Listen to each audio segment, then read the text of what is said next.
What up, bro? It's Caleb Jones, and it's the Alpha Male 2.0 podcast. And here in Dubai, as I record this, it is getting into the summer in Dubai, which is the only time of year you really don't want to be in Dubai. So June, July, August, it's 105 degrees plus Fahrenheit, and it's a little humidity, so it's not the greatest. So far, it's been okay. Hasn't driven me crazy, but I plan on leaving in about 2 or 3 weeks to Paraguay, and I'll be there for 3 or 4 weeks because they're having their really mild winter down there now. So perfect. So I'll go down to a mild winter while it's hot at home here in Dubai, and when it starts getting nice, I will come back to Dubai. But that leads right into the thing I want to talk about today, and that is moving out of your country. Maybe, possibly. And as you may or may not know, I just announced that I am releasing, finally, after many months, my 5 Flags course on how to move out of your country. And frankly, this will actually be a first of a series of courses because I realized in terms of going over 5 Flags, the entire 5 Flags process, that is an extremely complicated process. And there was no way I could put it all into one course. So I have to break it out over several courses over the next few years. Plus, as always, I never teach anything that I have not personally done. So there are some aspects of 5 Flags I haven't completed yet, mostly because of COVID hysteria, which has set back my plans anywhere from 1 year to 1.5 years. So I'm being very patient on those. But I have moved out of the country, thank God. I've moved out it's been several months now. And I want to address the fear that you might have about moving out of your country. And that is if you are in the camp where you are saying to yourself, or maybe even saying to others, you know, my country sucks. I don't like being here. My country's getting worse and worse and worse. It's just pissing me off. And I want to move out of the country, but I'm scared. I'm scared. But I'm scared to move out of the country. I'm scared. What if I move out of the country and they don't have Starbucks? But I need my Starbucks. What if they move out of the country and they don't have my favorite brand of deodorant? I mean, shit, I need my brand of deodorant. I mean, what the fuck? I mean, what if I move out of the country and they don't have a Target? What if they don't have Target in my new country? Oh no. These are things I've heard people actually say, by the way. I'm not making this shit up. What if I move out of the country and everybody hates me? I go there and they don't like me because I'm from this country. I'm not from that country, so they don't like me. And they don't.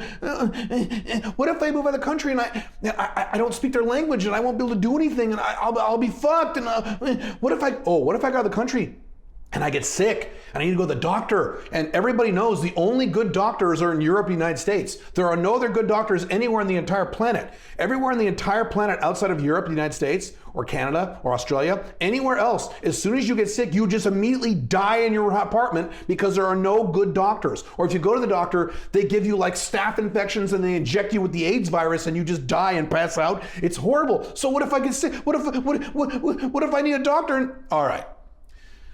Oh, sorry, it's tiring being a beta male. Whew, sorry. Whew.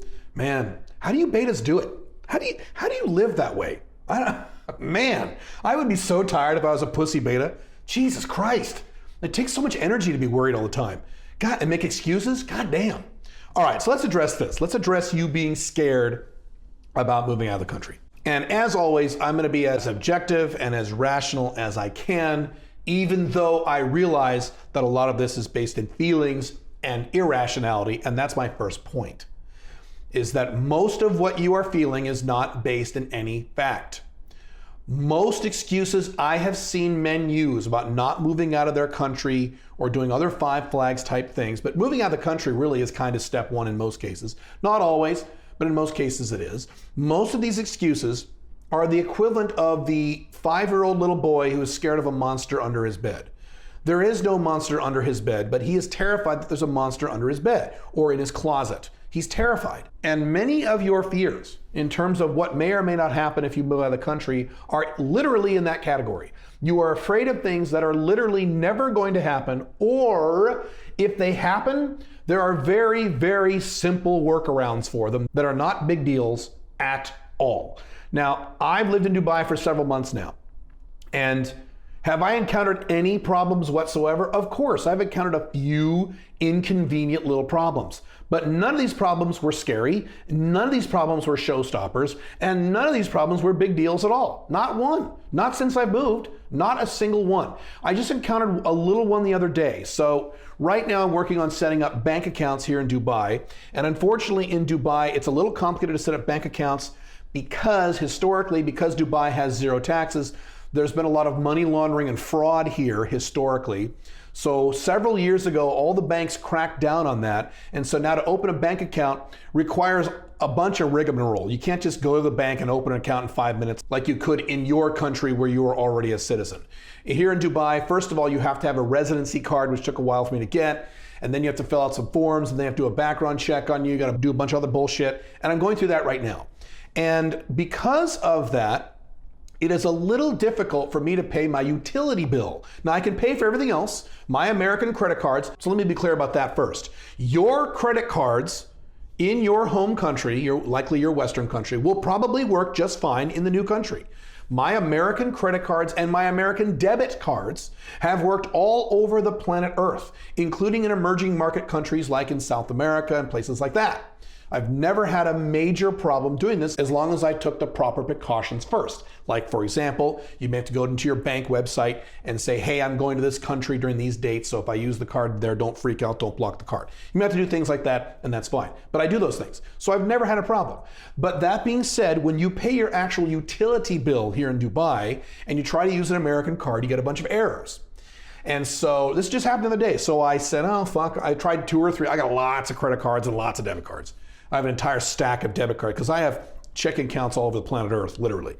And so I tried a few of them, they just didn't work. And I said, all right. So I called them up and it's Dubai, so it's like Asia here. Everything's very fast, very efficient. Didn't wait on hold even for 1 second. As soon as I went through the press 4 for this and 2 for this, I immediately got a human being who was immediately helpful. And I said, hey, I'm a new customer. I live in Dubai. Here's my account number, blah, blah, blah. I'm trying to pay my utility bills over your online app, and I tried on my phone too, and I get an error when I use my American credit cards. What are some other options I have? And they said, no problem, use Apple Pay. Just use Apple Pay and you can pay all your utilities using Apple Pay. I said, that's a great idea. The problem is I have an Android. I do not have an iPhone. So Apple Pay won't work. By the way, side point, I have decided to get an iPhone and just use it as a Wi-Fi device. So I think they used to call that iPod Touch, what did they used to call that? They used to call that something, maybe they still do. I'm not an Apple file, so I really don't know these terms, these i things. But so many times I've run into scenarios where it would be useful to have an iPhone. I'm gonna go ahead and just fucking buy an iPhone, the cheapest one I can, and just use that as I'm not gonna attach a phone number to it, just use it as a Wi-Fi device, so that way I'll have an iPhone to use these iPhone only apps. That's one of the reasons I had to delay myself getting on Clubhouse, because for a while it was only for iPhones. So anyway, side point there. But anyway, as of this moment, I do not have an iPhone, so I'd say, hey man, sorry, I don't have an iPhone. I can't use Apple Pay. So what else can I do? And they said, well, what you can do is, you can go down to what they have here in Dubai are things called cash deposit machines. They look like ATMs, even though they are not ATMs. And you can pay your phone bill, your internet bill, your utility bill. You can pay various bills in there. I think if you get a parking ticket here, you can pay those there too. And you just go in there and you can just shove cash in these machines and you just pay your bill that way. I said, oh, okay, well, I don't want to have to walk 3 or 4 blocks to a fucking cash machine, but okay, fine, I'll do that. So fine, that's how I had to pay my utility bill until next week when my bank accounts are up and running and I won't have a problem. Not a big deal. And that's an example of the kinds of little things you'll encounter when you move out of the country. You're not going to encounter these major things like, oh my God, I can't buy toilet paper. I've had that. I just so stupid. No. And frankly, if you, making this excuse, had traveled to other countries and been to many other countries like I have and spent real time in other countries, a week or more, at least 5, 6, 7 days in a foreign country, in multiple foreign countries, you would know this. You would already know this is not a big deal.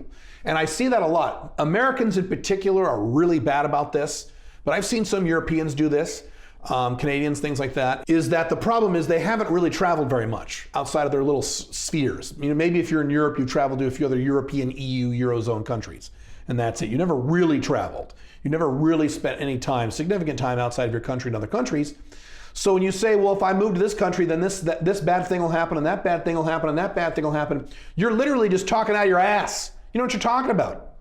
I love these people, Americans again, Americans especially, who say, oh, South America, you'll get shot, you'll get raped. And these are people who live in high crime rate areas like in Los Angeles and Chicago and Minneapolis. And they're talking about places like Panama or Paraguay, which are much safer than those cities.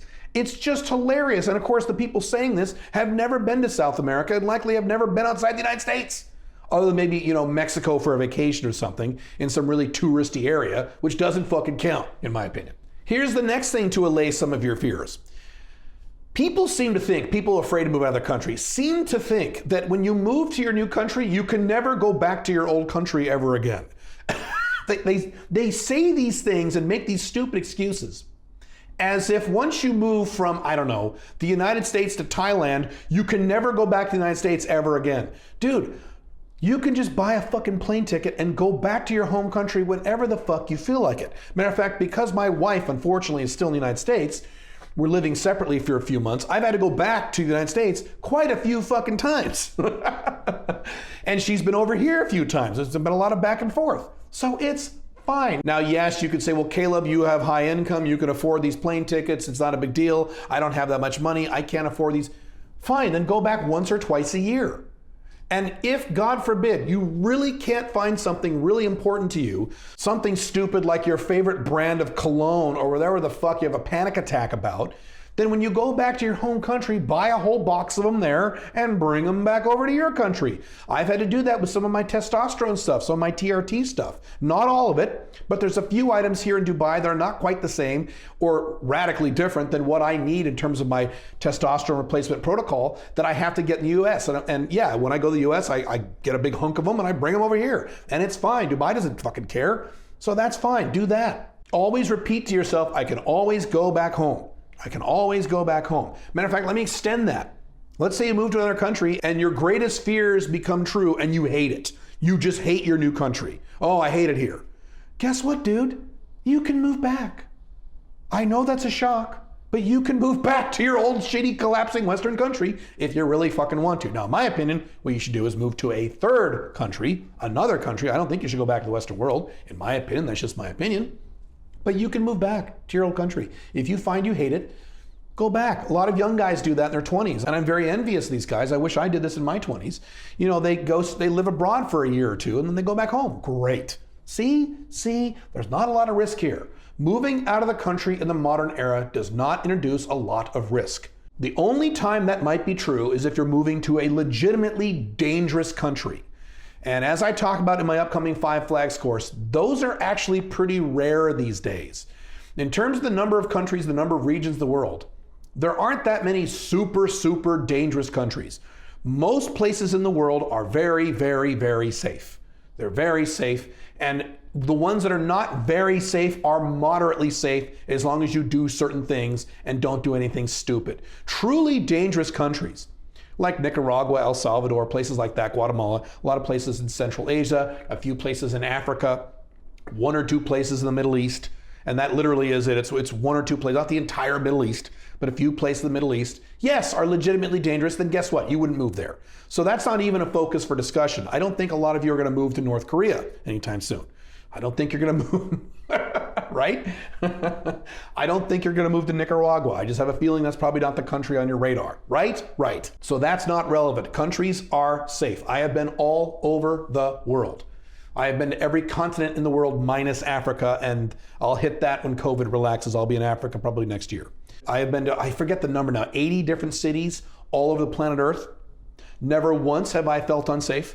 Never once have I experienced a crime. Not once, not once. And I've been to countries and spent significant time in countries that many Westerners, particularly dumb Americans again, think are dangerous, like Colombia. It's just ridiculous. Yeah, there's a few dangerous parts of Colombia in certain Colombian cities. Yes, guess what? You don't go there. You do the research and you find out where they are and you don't go there. It's very, very simple. I don't know why this is so complicated. Safety is not a big factor. Now let's talk about healthcare really fast. I already did a YouTube video on foreign healthcare, so I'm just going to summarize this here. Most countries that most people would move to have good healthcare. As a matter of fact, many Westerners don't realize how shitty their healthcare is. I saw a report a year or two ago about the number of staph infections that people get in American hospitals as compared to hospitals like in Malaysia or Singapore. It's not even close. They're way cleaner in Asia. Here in Dubai, they have amazing healthcare, amazing doctors. I've been to the doctor twice for my testosterone replacement stuff, and you would not believe the level of service. It's great. You can just text your doctor, you get right in, you don't wait very long. Everything's very high tech. It's very organized, it's great. Everything's very clean and efficient. It's awesome.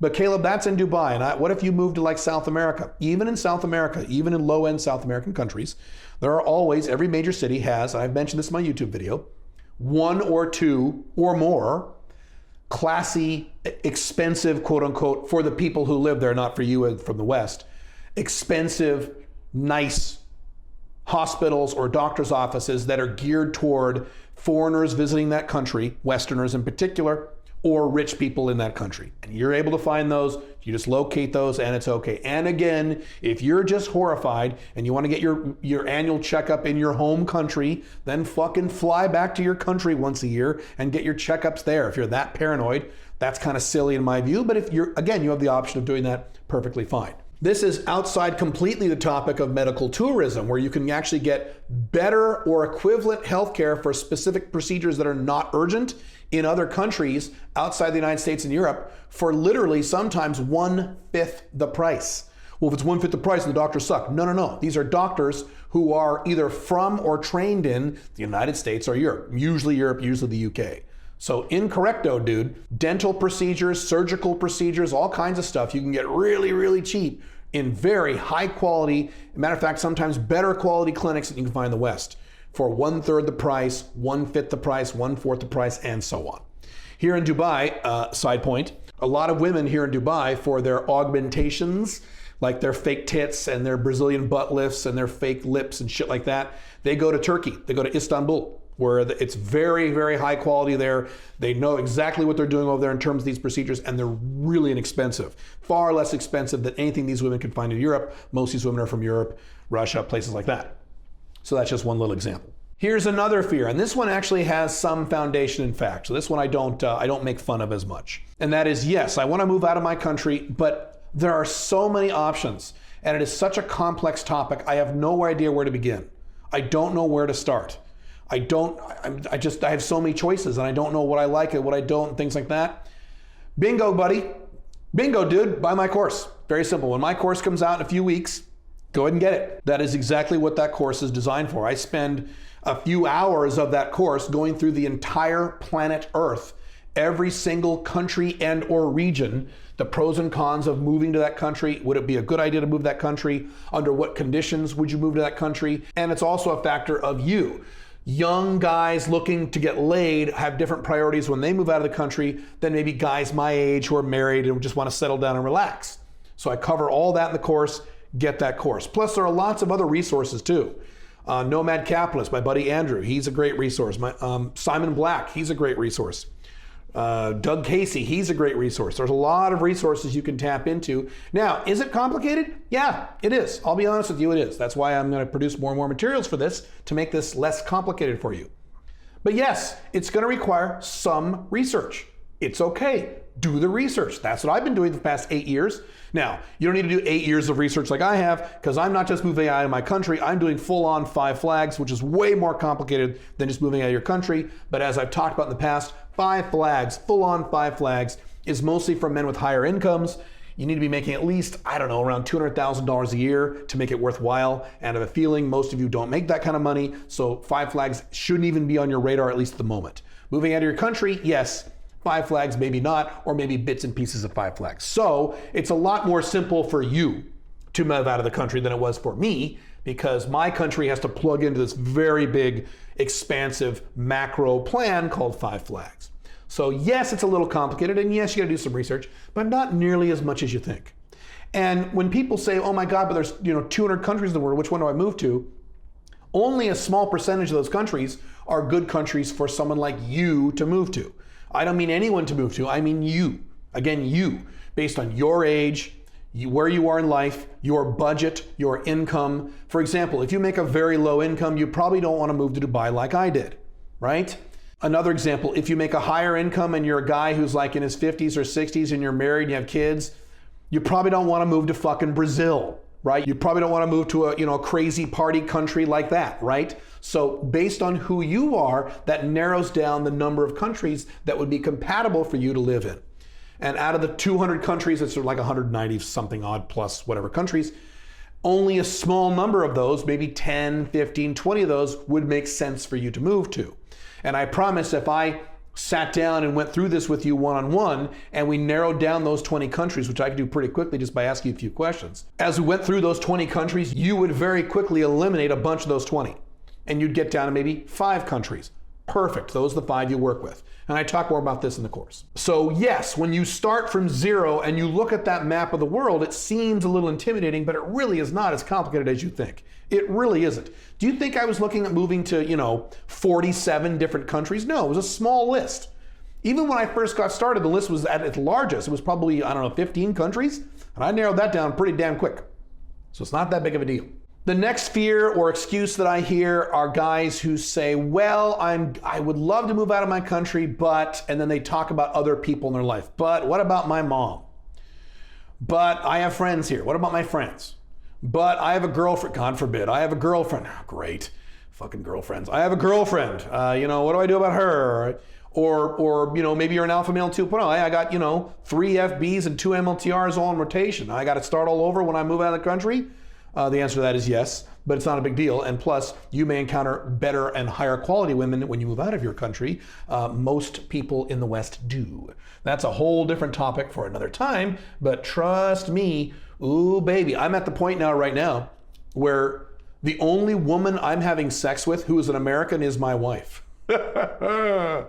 I have not had sex with an American who was not my wife in quite a long time. I mean, months and months and months. I'd have to go back and check my spreadsheets, but everyone else I'm having sex with in various parts of the world are not American women, and it's fucking great. Nothing against American women. I have been having sex with and dating American women for my entire life, for whatever, my entire adult life. 20 years, 30 years, and American women are great. But when you branch out to other types of women in the world, oh, baby. Is it a good time? It's a whole different thing, and in many cases, it's much better than you thought was possible. But I'm getting off topic. We could discuss that in some other podcast. The point is, other people in your life, you figure it out. So if you have friends in your old country, then you move to your new country and you make new friends, and you keep the old friends in the old country, and then you have this great network, this international network of friends. Wouldn't it be really cool if you're a more extroverted guy to have friends in many different countries all over the world? By the way, I do, and I'm not even an extrovert, I'm an introvert, but I have friends, people I consider friends, all over the world. Really neat, kind of fun. And again, you can always go back and see your friends in your old country. You can visit them. There are things like, I know this is gonna be a shock to you, there are things like Zoom and Skype and WhatsApp, so you can communicate with these people every fucking day if you want to. When I'm not with my wife during this transitional period we're going through, every day I talk to my wife on the phone for an hour, for an entire hour, and then on Sundays, several hours when she's not physically with me. And I got a phone plan here in Dubai, kind of clever of Dubai. When you get a phone plan here in Dubai, you can choose one country to have unlimited minutes with. So I chose the USA, very simple. Now, in terms of family members, that's a little more complicated. Obviously, if you have children, they need to come with you. And yes, that makes things more complicated, but it's very doable. I know guys with kids who have done this. Tim Ferriss has profiled many men who have kids who have moved out of the country. So has Andrew Henderson of Nomad Capitalist.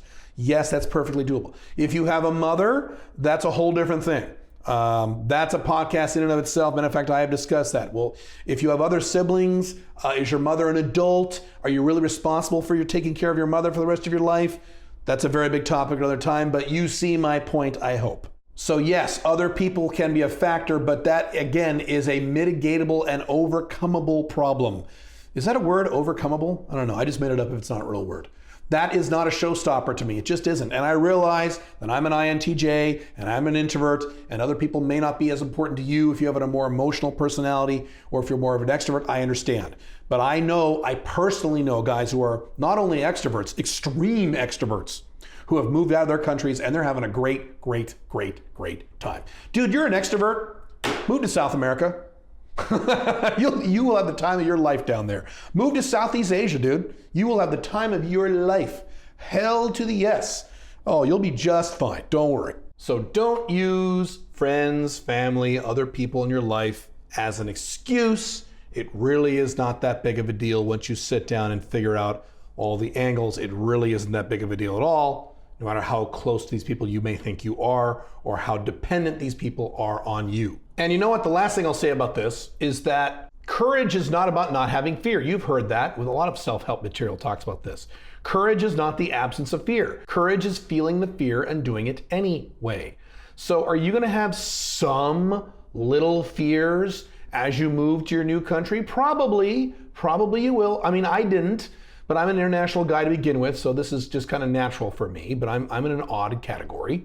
So yes, I'm sure you'll have some trepidations and a little fear when you make this transition, and that's okay. The goal of life is not to live your life based on your fears, which, by the way, most of them are completely irrational anyway. It's the monster under the bed. So the goal here is not to let your fears run you. The goal is for you to run you and proceed in spite of these fears. Yes, you use preparatory steps to make sure that you minimize the problems and minimize the odds of problems occurring. Of course you do that. I'm a master at doing that. And then, even if you're still scared, you proceed anyway. It's not that big of a deal. And by the way, when you move out of your country, the positives, the net positive of you moving out of your country in your life, in terms of your happiness, in terms of your financial life, certainly in terms of your taxes if you're a Westerner, in terms of your sex life and your dating life, these things all become so much better. Even if you do incur minor problems, the net positive is more than worth it. I should have moved out of the United States 10 fucking years ago. Now I didn't because I had small children and I didn't know what to do about them, and I wasn't able to just take them away because I was divorced and I had those scenarios. But even then I didn't use that as an excuse, did I? I still did it. There was a delay, but I still did it. And man, is it good. It's a good life to live outside the United States. And I would be saying that even if I didn't live here in Dubai, which I really like. If I had moved to Singapore, if I had moved to Malaysia, if I had moved to Hong Kong, if I had moved to even if I had moved to Argentina, goddamn, even if I fucking moved to Argentina, certainly if I had moved to Paraguay or Colombia, I'd be saying the same thing. Just by being out of the collapsing Western world, you have no idea what a weight off your shoulders it is. It is so nice. You feel so good. It's fantastic. I highly recommend it. You're missing out if you don't do this in the modern era. The Western world is going down. And I would rather you be outside the Western world watching the train wreck from afar than being right in the middle of it when it actually occurs, which it will occur in our lifetimes. It's actually occurring now. And if you live in certain countries like Germany or the United States, you already see it happening right in front of your eyes. You don't need me to tell you this. So if you are interested in this topic, you can go to escapeplancourse.com. That is where my 5 Flags course will be available very, very soon in terms of how to move out of the country. I show you step by step. I have lots of other resources coming, and I have lots of other resources on my blogs and things like that at calebjones.com. But if this is a topic you want me to talk more on, please let me know, and I will certainly do more podcasts on this and other 5 Flags topics. I will see you very soon. Have a good one. Bye.